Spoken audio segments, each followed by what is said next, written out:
디모데후서 2장 15절 말씀은 너는 진리의 말씀을 바르게 나누어 너 자신을 하나님께 인정받은 자로 부끄러울 것이 없는 일꾼으로 나타내도록 연구하라, 이렇게 말씀했습니다.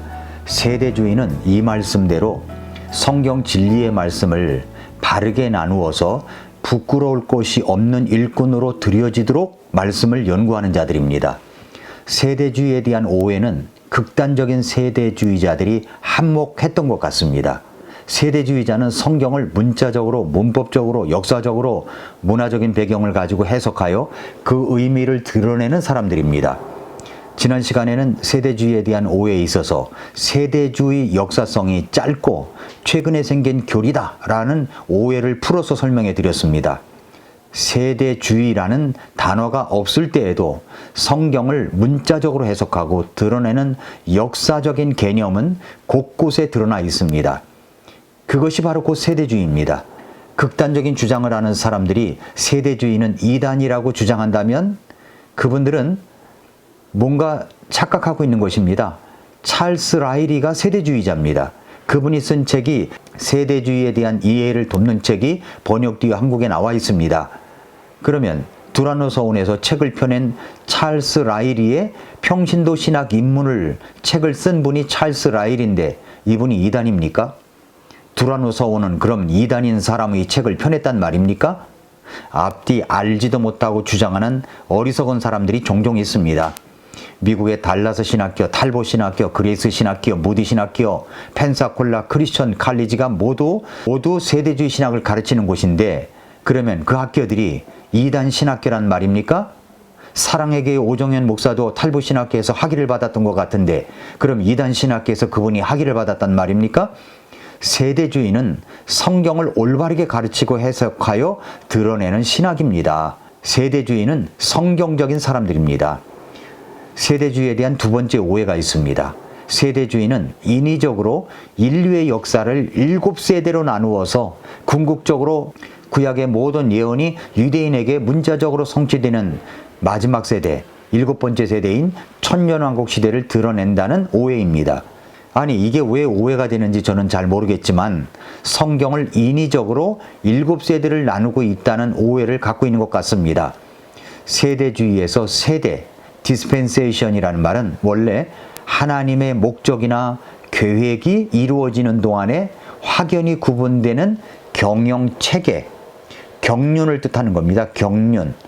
그러므로 세대주의보다는 경륜주의라고 하는 것이 더 맞습니다. 이러한 경영체계가 지속되는 기간이 있어야 하므로 거기에서 파생되어 한 경영체계가 유지되는 기간을 우리말로 세대라고 표현한 것 뿐입니다. 이러한 이제 경영체계, 세대의 주요 특징들이 있습니다. 그 특징들이 뭐냐면 첫째는 하나님께서 통치하는 방법을 바꾸신다. 두 번째, 이런 변화를 가능하기 위한 상응하는 계시가 필요하다. 세 번째, 사람 편에서도 상응하는 반응이 있다. 이런 세 가지 주요 특징들 외에도 세대주의는 부차적인 특징들이 더 있습니다. 여기서 주의해야 할 것은 이것들이 반드시 있어야만 한 개의 경영체계가 성립되지는 않는다는 점입니다. 성경에 있는 대부분의 경영체계는 이러한 부차적인 특징들을 가지고 있습니다. 먼저 시험, 사람 속에 무엇이 있는가를 보기 위한 것입니다. 그 다음에는 책임, 반응하기 위한 믿음입니다. 그 다음에 세 번째는 사람의 실패가 있고 네 번째는 심판, 이것을 통해서 하나님의 은혜를 더 보여주는 것입니다. 이런 면에서 세대주의를 들여다보면 세대주의적 가장 큰 특징이 성경에 나와 있는 경영체계들과 이것들로 인한 시대들을 바르게 구분하고 성경 말씀을 시대에 맞게 적용하는 데 있지 결코 세대가 몇 개냐에 있지 않다는 것을 알 수가 있습니다. 가장 쉽게 세대를 나누는 방법은 구약시대와 신약시대죠. 구약시대, 신약시대. 성경을 조금이라도 주의 깊게 읽은 사람이라면 구약과 신약의 내용이 확연히 구분됨을 알 수 있지 않습니까? 그래서 이것을 히브리서 1장 1절에 요약되어 있는데 지나간 때에는 여러 시대라고 그랬잖아요. 여러 시대에 다양한 방식으로 대언자들을 통해 조상들에게 말씀하신 하나님께서 이 마지막 날들에는 자신의 아들을 통해 우리에게 말씀하시고 그 아들을 모든 것의 상속자로 정하셨으며 그분께서 또한 그 아들로 말미암아 세상들로 만드셨느니라 말씀했습니다. 여러 시대에 다양한 방식으로 말씀하셨습니다. 대언자들을 통해서 마지막 날들에는 아들 예수 그리스도를 통해서 말씀하신 것입니다. 이것이 구약과 신약의 차이가 있다는 것입니다. 시대가 차이가 있다는 말이죠. 구약 시대에는 돼지고기는 부정한 동물이라서 먹지를 못했습니다. 지금은 어떻습니까? 시대가 달라졌어요. 우리는 먹습니다. 소양인은 체질에 돼지고기가 또 잘 맞는다네요. 제가 소양인입니다. 잘 먹습니다. 구약은 안식일을 지키라고 했습니다. 우리는 안식일을 지키지 않습니다. 우리 주님께서 부활하신 날 주일을 지키며 드립니다. 시대가 바뀌어졌지 않습니까? 시대가 바뀐 것입니다. 우리는 이제 인간 제사장 체계를 인정하지 않습니다. 그래서 성경을 좀 더 자세히 보면 우리는 하나님의 경영 체계가 5개로 구분됨을 알 수가 있습니다. 이렇게 구분돼요. 아담의 타락 이전 세대, 그 다음에 아담의 타락에서 모세까지의 세대, 짐승을 희생으로 드린 세대입니다. 그 다음에 세 번째는 율법 시대, 그 다음에는 5번째 천년왕국 시대입니다. 성경을 자세히 읽어보면 이렇게 세대를 쉽게 구분할 수가 있습니다. 그러니까 하나님께서 각 시대마다 사람을 다루시는 방식이 다르기 때문에 시대를 그렇게 구분할 수가 있는 것입니다. 그렇다고 해서 시대마다 구원의 방식이 다른 것은 결코 아닙니다. 이것은 마지막 부분에 다루겠습니다. 구원은 언제나 믿음으로 거저 은혜로 주어지는 하나님의 선물인 것을 우리는 믿습니다. 위에서 5개의 구분으로 나누었는데 아담의 타락에서 모세까지의 경영체계를 또 3개로 나눌 수도 있습니다. 이렇게 나눌 수 있어요. 아담의 타락에서 노아까지 나눌 수 있습니다. 노아의 대홍수로 인해서 경영체계가 바뀌어졌다고 볼 수가 있죠. 그 다음에 노아부터 바벨탑까지, 바벨탑 사건으로 인해서 이제 민족들이 온 땅으로 흩어져 나가는 일이 시작되었는데 이것은 새로운 경영체계가 시작되었다고 볼 수가 있습니다. 그리고 아브라함부터 모세까지, 아브라함으로부터 이스라엘이라는 하나님의 선민이 나오면서 새로운 경영체계가 시작되었다라고 알 수가 있습니다. 이렇게 하여 합하면 7개로 나눌 수가 있는 것입니다. 스코필드 이후에 근대적 세대주의에서는 이와 같은 방식으로 7개의 경영체계가 있다고 주장합니다.